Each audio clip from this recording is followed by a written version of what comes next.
ಇದು ಕೇವಲ ಪ್ರತಿಭಟನೆಯಲ್ಲ, ಇದು ಸಾವಿರಾರು ಕನಸುಗಳ ಕೂಗು. ಕೈಯಲ್ಲಿ ಬ್ಯಾನರ್ಗಳು, ಮುಖದಲ್ಲಿ ಕೋಪ, ಮನಸ್ಸಿನಲ್ಲಿ ನೋವು.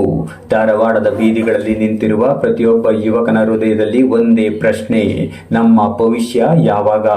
ವರ್ಷಗಳ ಕಾಲ ಓದಿದವರು, ನಿದ್ದೆ ಬಿಟ್ಟು ಪುಸ್ತಕ ಹಿಡಿದವರು, ಹಸಿವನ್ನ ಮರೆತು ಪರೀಕ್ಷೆ ಬರೆದವರು ಇವತ್ತಿಗೆ ಬೀದಿಗೆ ಇಳಿದಿದ್ದಾರೆ. ಒಬ್ಬ ವಿದ್ಯಾರ್ಥಿಗಳು ಹೇಳ್ತಾನೆ, ಅಪ್ಪನು ಸಾಲ ಮಾಡಿಕೊಂಡು ನನ್ನ ಓದಿಗೆ ಹಣ ಕೊಟ್ಟಿದ್ದಾನೆ. ಮತ್ತೊಬ್ಬನ ಕಣ್ಣು ನೀರಿನಿಂದ ತುಂಬಿದ್ವು. ಅಮ್ಮನ ಕನಸು ಒಂದು ಸರ್ಕಾರಿ ಕೆಲಸವನ್ನ ಮಗ ಪಡೆದುಕೊಳ್ಳಬೇಕು ಅನ್ನುವುದು. ಈ ಕೂಗು ರಾಜಕೀಯದ ವಿರುದ್ಧ ಕೂಗು ಅಲ್ಲ, ಇದು ನಿರೀಕ್ಷೆಯ ವಿರುದ್ಧದ ನಿರಾಶೆಯ ಕೂಗು. ಸ್ಪರ್ಧಾತ್ಮಕ ಪರೀಕ್ಷೆಗಳಿಗೆ ವರ್ಷಗಳ ಕಾಲ ತಯಾರಿ ಮಾಡಿಕೊಂಡಿರುವ ಯುವಕರು ಇವತ್ತು ಸರ್ಕಾರದ ವಿರುದ್ಧ ಪ್ರಶ್ನೆ ಕೇಳ್ತಾ ಇದ್ದಾರೆ.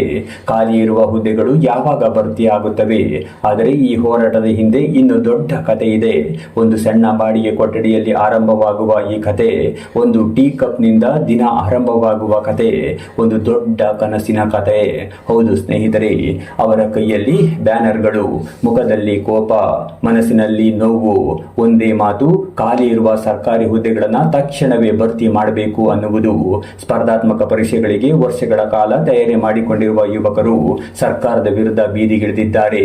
ಈ ಹೋರಾಟದ ಹಿಂದೆ ಸಾವಿರಾರು ವಿದ್ಯಾರ್ಥಿಗಳ ನಿಜ ಜೀವನದ ಕಥೆ ಇದೆ. ಬೇರೆ ಬೇರೆ ಜಿಲ್ಲೆಗಳಿಂದ, ಸಣ್ಣ ಗ್ರಾಮಗಳಿಂದ ಧಾರವಾಡಕ್ಕೆ ಬಂದಿರುವ ಯುವಕರು ಸಣ್ಣ ಬಾಡಿಗೆ ಕೊಠಡಿಗಳಲ್ಲಿ ವಾಸಿಸುತ್ತಿದ್ದಾರೆ. ಒಂದು ಹಾಸಿಗೆ, 2 ಪುಸ್ತಕಗಳ ಸೆಲ್ಫ್, ಹಳೆಯ ಫ್ಯಾನ್, ಇದೆ ಅವರ ಪ್ರಪಂಚ.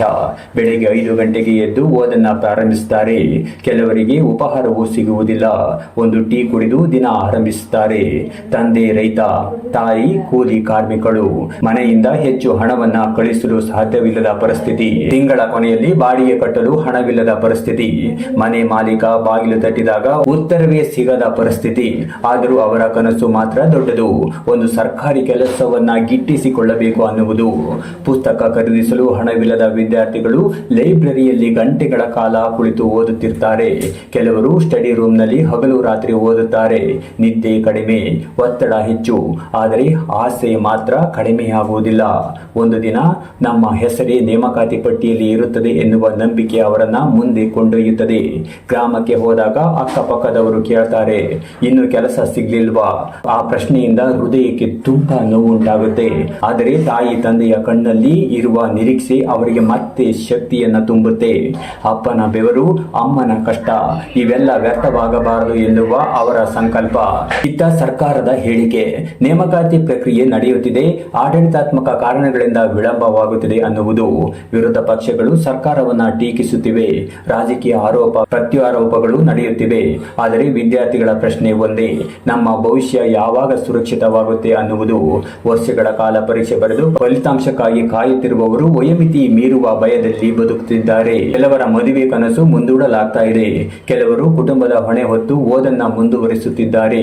ಈ ಹೋರಾಟ ಅವರ ಹಸಿವಿನ, ಬಡತನದ ಮತ್ತು ಕನಸಿನ ಹೋರಾಟವಾಗಿದೆ. ಆದರೆ ಇಂತಹ ಸಂಕಷ್ಟಗಳ ನಡುವೆ ಒಂದು ಸತ್ಯ ಇದೆ: ಪರಿಶ್ರಮ ಎಂದಿಗೂ ವ್ಯರ್ಥವಾಗುವುದಿಲ್ಲ. ಇಂದಿನ ಕಷ್ಟ ನಾಳೆಯ ಯಶಸ್ಸಿನ ನೆಲೆಯಾಗಬಹುದು ಅನ್ನುವಂತ ನಂಬಿಕೆ. ಸಮಯ ತೆಗೆದುಕೊಳ್ಳಬಹುದು, ಆದರೆ ಪ್ರಯತ್ನ ನಿಲ್ಲಬಾರದು. ಆತ್ಮವಿಶ್ವಾಸವನ್ನ ಕಳೆದುಕೊಳ್ಳಬಾರದು ಅನ್ನುವಂತ ನಿರೀಕ್ಷೆಯ ಮೇರೆಗೆ ಓದನ್ನ ಮುಂದುವರಿಸುತ್ತಿದ್ದಾರೆ. ಪ್ರಿಯ ಸ್ಪರ್ಧಾತ್ಮಕ ವಿದ್ಯಾರ್ಥಿಗಳೇ, ನಿಮ್ಮ ಕಣ್ಣೀರನ್ನ ಶಕ್ತಿಯನ್ನಾಗಿ ಮಾಡಿ, ನಿಮ್ಮ ಹಸಿವನ್ನ ಪ್ರೇರಣೆಯನ್ನಾಗಿ ಮಾಡಿ, ನಿಮ್ಮ ತಾಯಿ ತಂದೆಯ ಕನಸನ್ನ ನೆನಪಿನಲ್ಲಿ ಇಟ್ಟುಕೊಂಡು ಮುಂದುವರಿಯಿರಿ. ಸರ್ಕಾರಗಳು ಬದಲಾಗಬಹುದು, ಪರಿಸ್ಥಿತಿಗಳು ಬದಲಾಗಬಹುದು, ಆದರೆ ನಿಮ್ಮ ಪರಿಶ್ರಮ ಮಾತ್ರ ನಿಮ್ಮನ್ನ ಗೆಲ್ಲಿಸುತ್ತದೆ. ಒಂದು ದಿನ ನಿಮ್ಮ ಹೆಸರೇ ಫಲಿತಾಂಶದ ಪಟ್ಟಿಯಲ್ಲಿ ಕಾಣುತ್ತದೆ.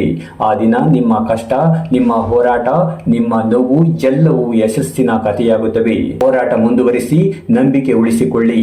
ನಿಮ್ಮ ಸಮಯ ಖಂಡಿತ ಬಂದೇ ಬರುತ್ತೆ.